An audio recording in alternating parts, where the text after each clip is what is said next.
ইরামের জন্মদিনের দিন আমাদের বাসায় অনেক মজা করছি। সারা দিন জুড়েই হাসি খুশি আর আনন্দ নিয়েই আমাদের দিনটা পুরোপুরি কেটে গেছে। হ্যালো এভরিওয়ান, আসসালামু আলাইকুম। Welcome to mom's kitchen and blog. Iram আমাদের বাসায় সব থেকে ছোট্ট সদস্য, তার সাথে সাথে আমাদের সবার আদরের ইরাম। তো ওর জন্য দিনটিকে যদি একটু বিশেষভাবে উদযাপন না করি তবে তো নিজেদের কাছেই ভালো লাগে না। তো দুপুর থেকে মুহিনের কিছু ফ্রেন্ডরা ওরা সামনের রুমটাকে ডেকোরেশন করতেছিল। এদিকে কেকও চলে আসছে।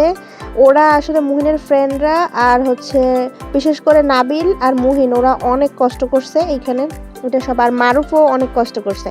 তো তারপরে পুরো সামনের রুমটা একদম সাজানো হয়ে গেছে। আমি শুধু ওদের বলে দিতেছিলাম যে এইখানে এটা এরকম করো তাহলে ভালো লাগবে। আর যেহেতু ও ছোট মানুষ তাই পুরো থিমটাই বেলুনের মধ্যে আমি করার চেষ্টা করছি। এদিকে আম্মু রান্নাবাড়া করতেছিল, আমি মাঝে মাঝে তারও ফুটেজ নিতেছিলাম। আম্মু বিরিয়ানি এই বড় হাঁড়িটায় রান্না করছে, আর এখানে রান্না করছে জর্দা ভাত আর ক্ষীর। এইটা একই সঙ্গে একই বাটিতে আমি দিয়ে দিছি। আসলে এত মানুষের মধ্যে এই কাজগুলোর ভিডিও করা একদমই সম্ভব না। তো তারপরে এখন আমরা সবাই সুন্দর করে রেডি হয়ে গেছি। এখন কেক কাটবো। তো ইরামকে সবাই গিফট দিতেছিল, সেগুলো আর ফুটেজ নেওয়া হয় না। ইরাম কিন্তু অনেক গিফট পাইছে। তারপরে এবার আম্মু সব বাচ্চাদের নিয়ে বসে পড়ছে কেক কাটার জন্য। এখানে আমাদের বিল্ডিংয়ের বাচ্চারা ছিল, তারপরে রায়তা, আমার ভাইজিরা ছিল, আর আমরা পাশে বসে আনন্দ করতেছিলাম আর ওদের এই কেক খাওয়া খাই এগুলো দেখতেছিলাম।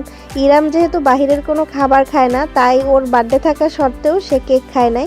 এদিকে আমার দুই খালাতো ভাই মুহিন আর রাকিব, তারা নিজেরা কি করতেছে, মজা করতেছে, একজনের গায়ে একজন খোঁচাখুচি কইরা। এদিকে আম্মু কেক এখন সব বাচ্চাদের কাইটা খাওয়াই দিতেছিল, কারণ আমরা সব বাচ্চাদের মধ্যে ইরামকে দেখতে পাই। যেহেতু ইরাম এগুলো বোঝে না আর বাহিরের কোনো খাবারও খায় না, তা আম্মু এক এক করে সব বাচ্চাদের কেক খাওয়াই দিতেছিল। কারণ বাচ্চারা তো এই বার্থডে বলতে কেক বুঝে, ওরা কেক খেতে পছন্দও করে আর ওরা এই কেকটা দেখতে খুব খুশিও। আম্মু বিল্ডিংয়ের সব বাচ্চাদের খাওয়াই দিতেছিল। এর মধ্যে মুহিনরেও খাওয়াই দিছিল, রাকিবরে খাওয়াই দিল, নাবিলরে। তবে এর মধ্যে আমার এই ভিডিও দেখে মনে পড়ছে যে আম্মু আমাকে খাওয়াই দেয় নাই। তো যা কি আর করার, এত মানুষের মধ্যে হয়তো ভুলে গেছে বা খেয়াল করতে পারে না। যেহেতু মাঝে মাঝে আমি ভিডিও নিতেছিলাম তাই আর আমাকে খেয়াল করা হয় না।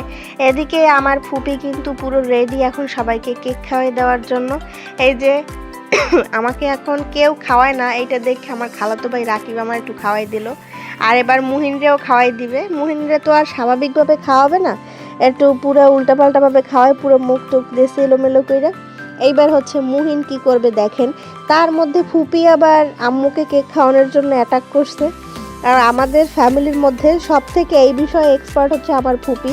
পুরো অনুষ্ঠানটাকে পুরো অন্য রূপে নিয়ে যেতে যা কিছু দরকার এটা ফুপি সহজেই পারে। খুব হাসি খুশি আর মজার কাহিনীগুলো ফুপি খুব তাড়াতাড়ি যে কিভাবে ক্রিয়েট করে, যেটা আমাদের চিন্তার বাহিরে। এদিকে আমার চাচিকেও খাওয়াই দিয়েছে। এই যে মুহিনকে এর আগে রাকিব খাওয়াই যা করছে, এবার মুহিনের বন্ধুরা রাকিবরে ধরছে। আর রাকিবকে মুহিন কিভাবে খাওয়াই দিল দেখেন। এইগুলো আর কি বলবো, এগুলা হয়তো আর 2-1 বছর পরে ওদের মধ্যেও থাকবে না, ওরাও বড় হয়ে যাবে, খুব ফর্মাল হয়ে যাবে। তবে আমি চাই না যে ওরা আসলে কখনো খুব ভারবার্তিক থাকুক। এদিকে আম্মু আবার আন্টিরে খাওয়াই দিতেছে, আরও কয়েকটা বাচ্চারা বসা ছিল এই পাশে, ওদের খাওয়াই দিল। তো সবাই খাওয়া দাওয়া শেষ করছে। এর মধ্যে আবার সবাইকে ফুপি বিরিয়ানি আইনা দিছে, এটা আর ক্যাপচার করা হয় না।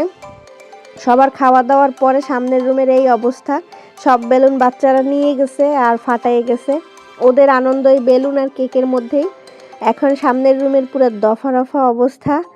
এগুলো দেখার পর আমি একটু চেঞ্জ করি অ্যান্ড দেন খেতে বসি। এই খাবারগুলোই সবাই খাইছে, বিরিয়ানি, সালাদ, এগুলো আম্মু সব দিয়ে দিছিল আমাকে একটা প্লেটে। আর সব কাজ করে অলমোস্ট আমি খাইতে বসছি প্রায় 11টায়। আর আম্মু কিন্তু বিরিয়ানি খুব ভালো রান্না করে। এক কথায় বিরিয়ানি আম্মুর একটা সিগনেচার আইটেমের মধ্যেও পড়ে বললেই চলে। আর আমার আম্মুর সব রান্নাই অনেক মজা, এটা তো আমি সব ভিডিওতেই বলি। এবার আমি একটা বাইট একটু নিয়ে নিই পেঁয়াজ কাঁচামরিচ দিয়ে। আমার তো বিরিয়ানি খুবই পছন্দ। অ্যান্ড দেন এটা খাওয়ার পরে আমি একটু জর্দা ভাত আর ক্ষীর খাই নেই। আজ এ পর্যন্তই, সবাই ভালো থাকবেন। Thanks for watching.